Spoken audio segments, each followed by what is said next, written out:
So this is going to be another movie review. This one's called Meet John Doe, 1941. I'm giving it 5 out of 5 stars. I love this flick. It blew me away. Way exceeded my expectations.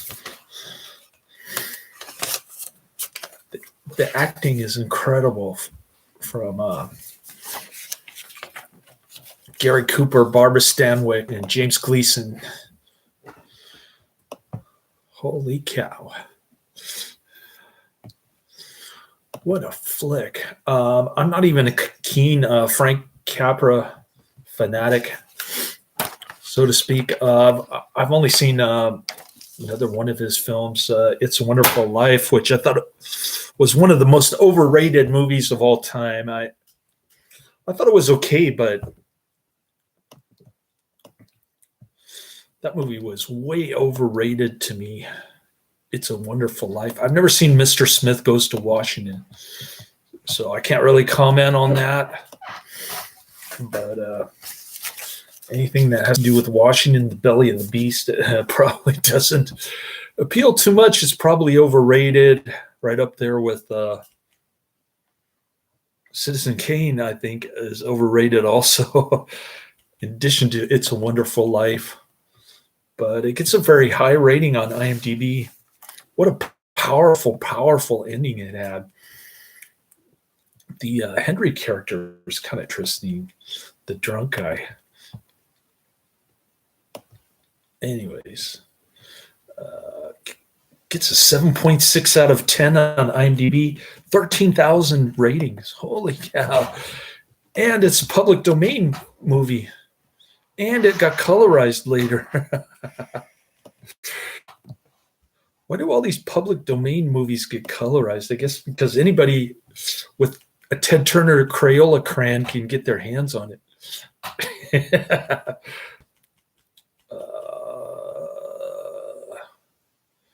It was a box office hit, nominated for Academy Award for Best Story, ranked number 49 in AFI's 100 Years, 100 Cheers. Entered public domain in 1969 because claimants did not renew copyright registration in the 28th year after publication. It was the first of 2 features Capra made for Warner Brothers after he left Columbia Pictures, the other being Arsenic and Old Lace, which I have not seen. Like I said, I'm not real keen on Frank Capra,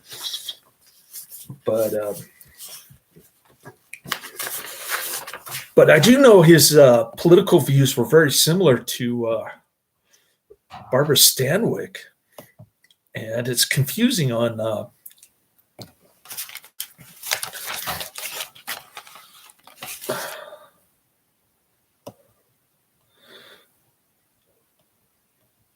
Wikipedia when it talks about his political views. This is what Wikipedia says. Capra's political views coalesced in his movies, which promoted and celebrated the spirit of American individualism. Oh, we're all for that. We like individualism as opposed to collectivism. A conservative Republican. Oh, now that's where it gets confusing. You mean to say conservative Republicans were actually individualists like Barbara Stanwyck, anti-communist? Capra rallied against FDR during his tenure as governor of New York and opposed his presidency. Capra did. During the years of the Depression, Capra stood against government intervention during the national economic crisis. So he wasn't a rhino. He was he actually believed in the things in the Republican Party platform. Or he actually fought for that, I should say. In latter years, Capra became a self-described pacifist and was very critical of the Vietnam War. These are all good things, Frank Capra. The drunk guy Henry talks about Washington, Lincoln, and Jefferson. I thought I was listening to a third grade history class or something. It's the only part that kind of threw me off, but it's 2 hours and 2 minutes, this movie. Unbelievable.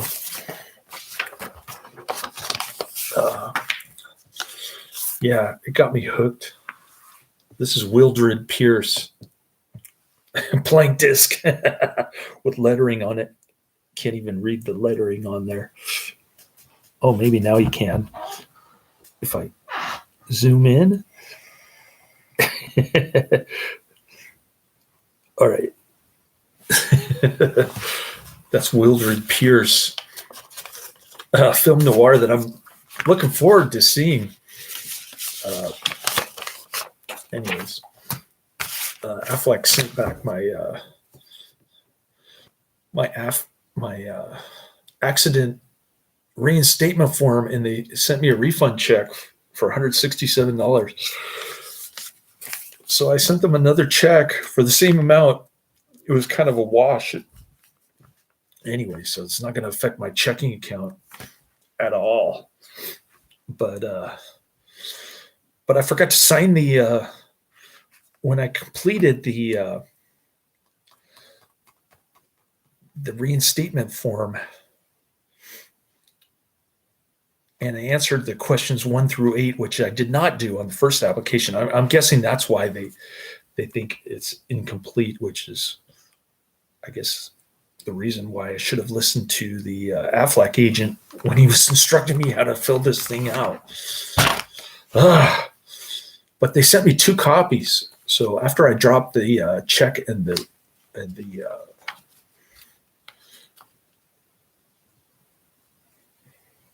reinstatement form in the mail, the incomplete one, the second incomplete one, I did another one in the mail, and I said, hey, I sent you a check in a separate envelope, but you should be getting it around the same time. Here's the complete application. Reinstatement form. Anyways. Oh. And then I had to open it up again. See here? Because I forgot to put the disability agent's name and agent number. And I forgot to put the city, state, and zip code in my prior address.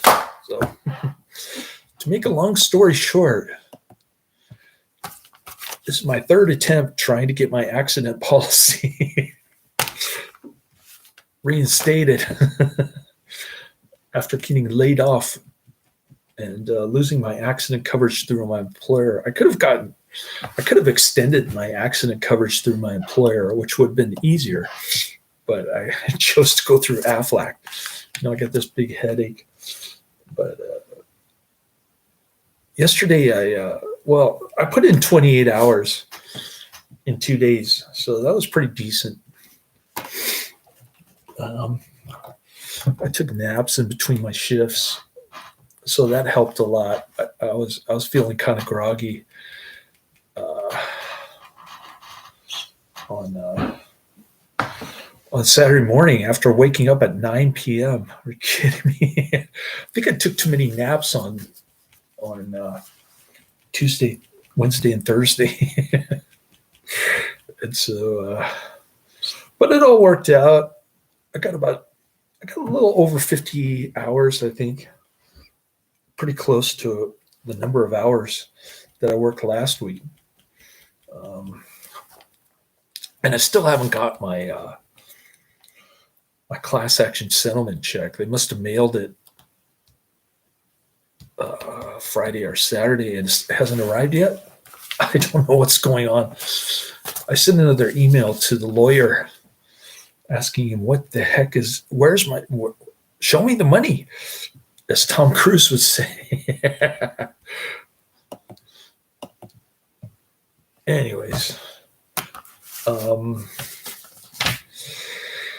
guess I should talk about Frank Capra's movie, Meet John Doe. Oh man, what a great flick! Way exceeded my expectations. I was thinking, oh, this is going to be another lamestream movie, boring. Doesn't doesn't appeal to me. It's all in that same category. I'm in that boring section of my queue that I can't ever seem to get rid of. I'm like halfway through and I'm suffering. But I do it for you, the people. It's just like Gary Cooper, John Doe. I'm the John Doe of YouTube movie reviewers. All right. Now I'm being conceited. Anyways, Adrian mentioned one time he likes my channel because he likes to root for the underdog. I guess that's why he posts comments on a lot of my videos because he's trying to generate interest so that more people like him, Karate Man, and Professor Quiz will join in on the fun. Oh man, if I get 3 more guys who give me mentions and recommendations, I'm just gonna be watching those the whole time, and I won't have time to pick any of my own choices. Especially with Karate Man, he keeps coming up with these obscure action movies, these duty cough 90s films. All right. Meet John Doe. Okay, so this takes place during the end of the Great Depression, right around the time when the U.S. gets involved with World War II, or right before that time, I guess. And things are bad for Barbara Stanwyck. She's working for some newspaper outfit, and they're getting bought out, taken over by this new editor named Henry. And Henry gives her the pink slip because her column is no good. So she gets a sudden spark to keep her job. She's pretty clever, actually, Barbara Stanwyck. She sends a letter to the editor from this fictional John Doe character who threatens to jump off the building if somebody doesn't give him a job. Sounds like a Great Depression theme. Anyways, so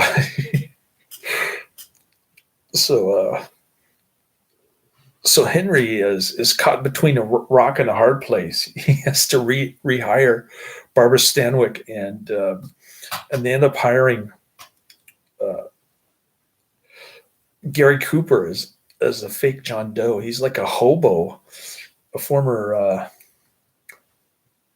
Bush League pitcher, baseball pitcher, who hurt his arm, and he's not one of these hobos that you see on McAllister Street in San Francisco by the federal, shooting up heroin by the federal building. This is before that time when hobos actually were looking for jobs. They actually had the impetus to look for work instead of holding up a cardboard sign and get free handouts. Pretty cool concept, eh? Instead of holding your handout, you actually apply for work and try to make money. So they hired Gary Cooper as the fake John Doe guy, and John Doe and his hobo friend are like living high on the hog. And he's enjoying it. They start forming John Doe clubs, and Stanwyck and Gary Cooper have this romantic thing going on. Then Henry gets well, first of all, Gary Cooper's a little reluctant. He starts going on a hobo run, but then they run into what's that guy's name? Uh, they go to like a soda fountain or something, and they run into Sterling Holloway, the guy who, the guy with the great voice who did the Jungle Book. I love that guy. And Sterling Holloway goes, "Hey, John Doe is here. I served him a hot dog. I gave him a cup of coffee or something."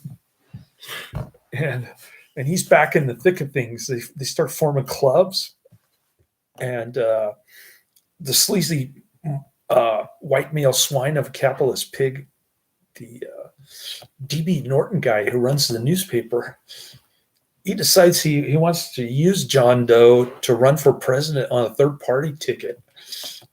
So, so the drunk Henry guy, the newspaper editor, tells Gary Cooper what's going on, and he even insults Barbara Stanwyck, saying that she's getting bribed with fancy jewelry and stuff.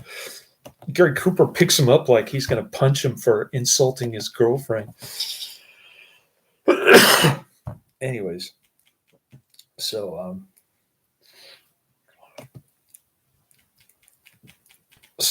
Gary Cooper busts into D.B. Norton's candlelight dinner with all his political cronies. He starts going on a rant. He starts chewing them out. Incredible speech by Gary Cooper right there. Unbelievable. He was good in The Fountainhead too. With he did the Ayn Rand novel movie with Patricia Neal. he was equally as he really spoke with conviction. I love Gary Cooper when he speaks like that. It's acting on another level. It's incredible. I didn't like High Noon though, and it was a big disappointment for me. I don't know why I didn't like High Noon. I guess it was trying to be cool with the camera shots and stuff. I just can't get into it. There's some Westerns that I like, but very few and far between. That's just me. Anyways, there are some Gary Cooper duds for sure, but this is one of the better ones. And I think Gary Cooper didn't even read the script. He just wanted to work with Barbara Stanwyck, which is pretty cool. Anyways, so he's kind of a party pooper at the D.B. Norton dinner. And then D.B. Norton blows the whistle on him quite literally. Tells him that he's going to run newspapers, that he's a fake. I don't know how he could possibly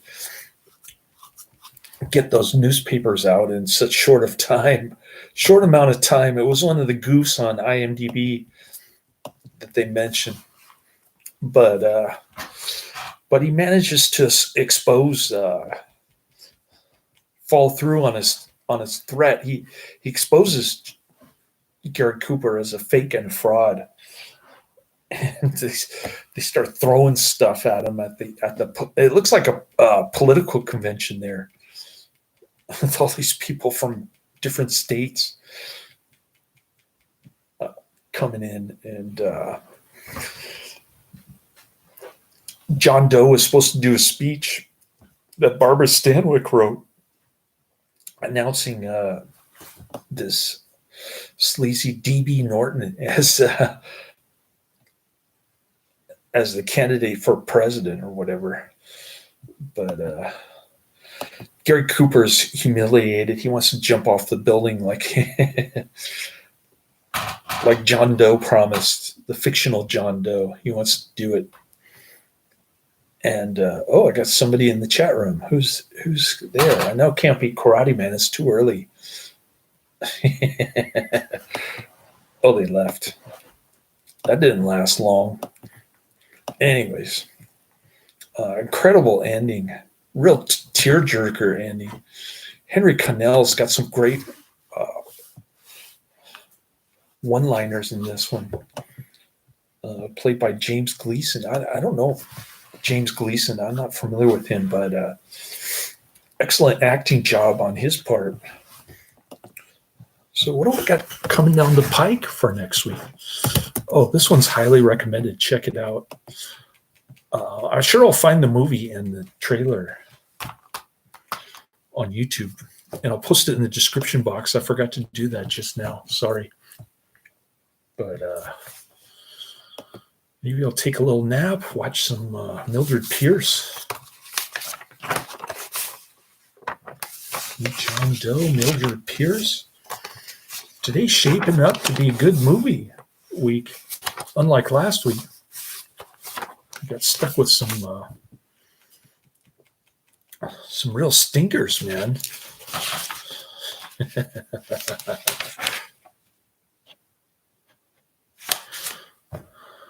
All right. So Meet John Doe gets 5 out of 5 stars. I liked Manhattan Melodrama. That kind of made for the other 2 stinkers that I had to watch.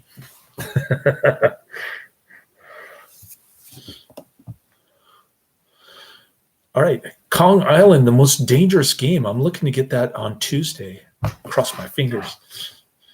If all goes well. If the post office is doing their job. Then the next one is Mr. Blandings builds his house.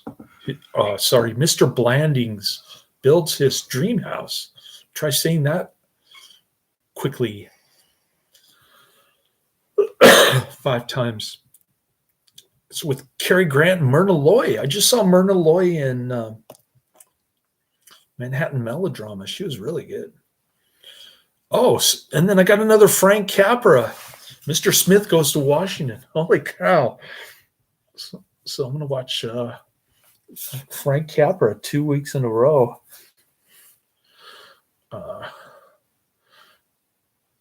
Classic drama. This one's a comedy drama, I guess you call it. Meet John Doe. And my list. Professor Quiz pointed out something important, because I was under the impression there were only 3 Dick Tracy serials, but there are actually 4. One of them I got on my Netflix queue, Dick Tracy versus Crime Inc., which I used to have on VHS when I was very young. A little older than him. He's getting up there. He's going to be 13 this year.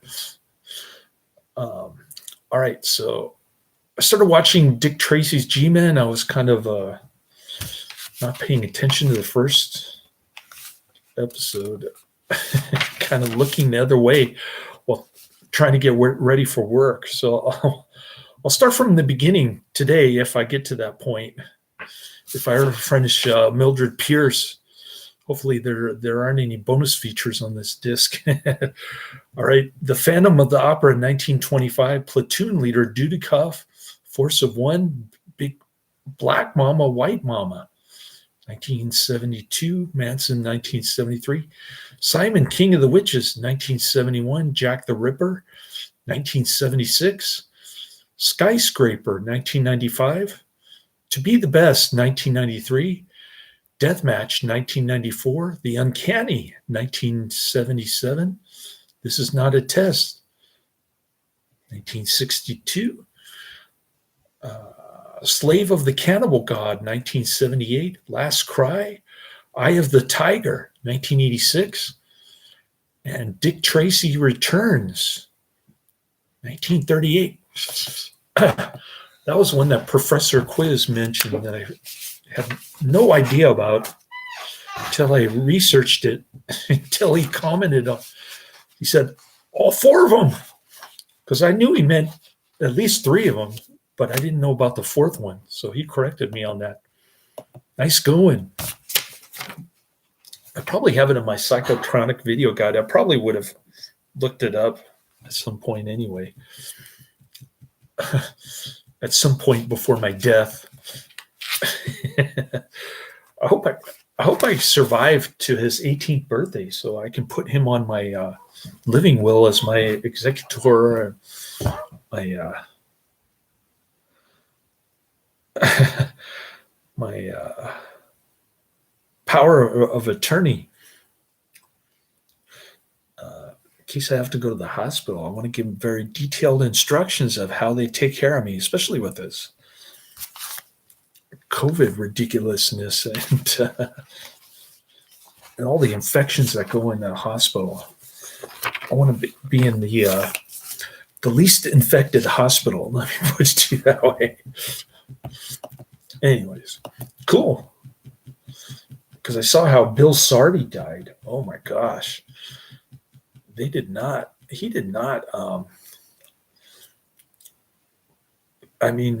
a good supplement business going, that Bill Sardi guy. Very smart guy. He knew a lot about nutrition and supplements, but he didn't know how to do the power of attorney thing, or how to handle what could potentially happen when he went to the hospital. And he ended up dying as a result. So R.I.P. to Bill Sardi, poor guy. He was going through the same thing I was going through with his custody battle drama with his son. And I think it got to him in the end. He couldn't focus on the important thing of take care of his medical directive. Anyway, big bummer on that one. But yeah, my Robinhood keeps going down. I think it's down to about 9,400 right now. Oh man, I really need that class action settlement check Monday or Tuesday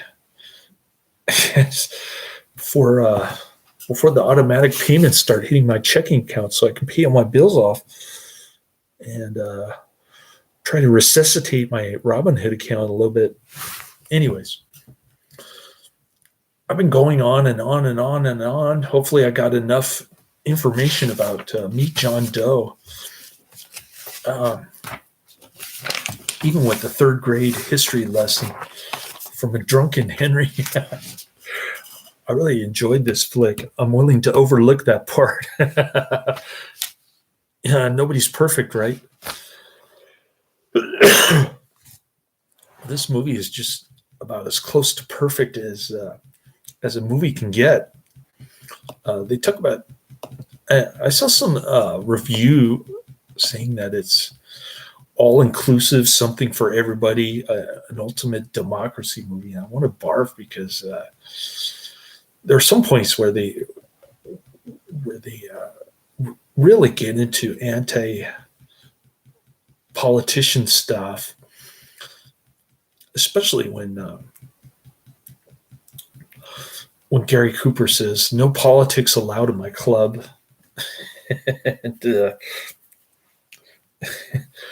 And somebody else comments, I think